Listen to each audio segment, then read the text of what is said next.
The snowstorm raged outside like the world had something to prove. Tom Carter was closing the diner for the night, his old hands aching as he turned the open sign around.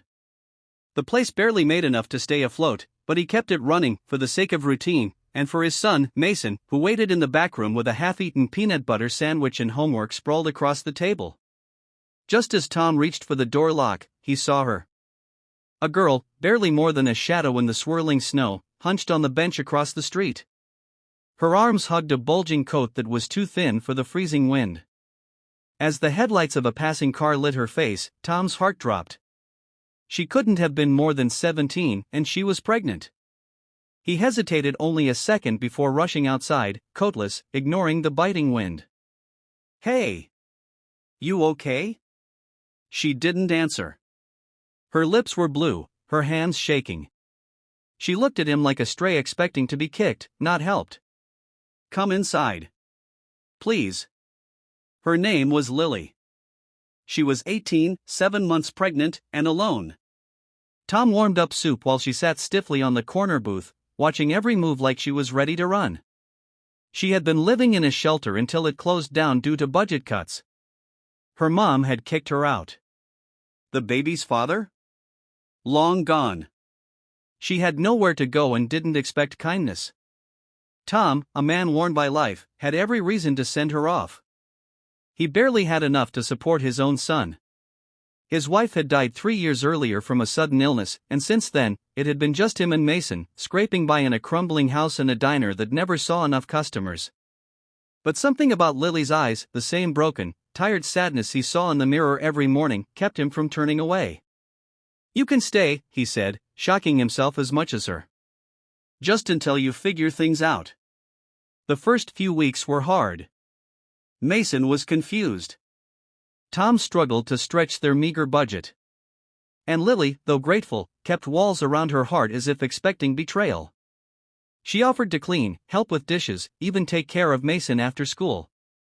Slowly, she became part of the household.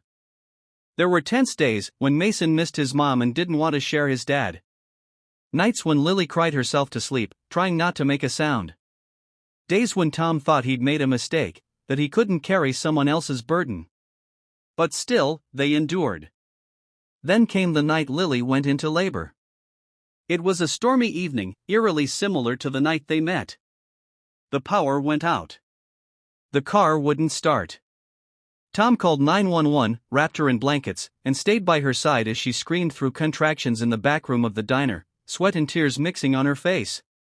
By the time the paramedics arrived, the baby girl had already been born, crying strong in Tom's trembling hands. He looked at Lily, and she looked at him, both knowing something had changed forever. Lily named her daughter Hope. What began as temporary shelter turned into a family. Tom insisted she stay. He built a small room for her and Hope in the house.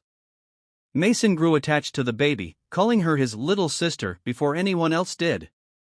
Tom filed for legal guardianship when Lily went back to school. She got her diploma, then a scholarship.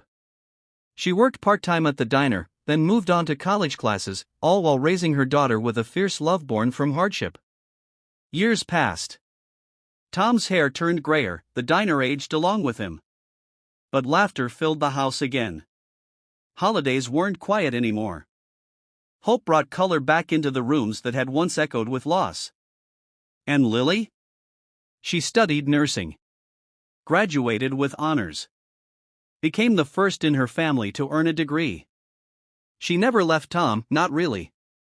Even when she got a job at the local hospital, she returned every evening to the same home, helped pay bills, took care of Mason when Tom fell ill. When Tom's heart weakened and his hands could no longer handle the spatula at the diner, Lily took over operations. She modernized the place, painted the walls, changed the menu, kept the soul of it alive. She saved it, just like he once saved her. One sunny spring morning, on Tom's 70th birthday, Lily brought him out to the newly renovated diner. The sign above had been changed. Carter's Hope Cafe. Tom stared at it, tears threatening to fall. Below the sign was a painted mural, him, standing at the doorway, with Lily, Mason, and little Hope by his side. "You saved me," Lily whispered. "Now it's my turn." That night, as they all sat around the table, Mason, now a college student, Hope drawing flowers on napkins, Tom looked around and realized something. Family isn't always born. Sometimes, it's chosen. Sometimes, it walks in during a snowstorm, freezing and afraid, and all it takes is one act of kindness to change everything. In a world that had taken so much from him, life gave something back, not in money or fame, but in love, purpose, and a daughter who wasn't his by blood, but by bond. And years later, the girl he once saved had become the very miracle that saved him.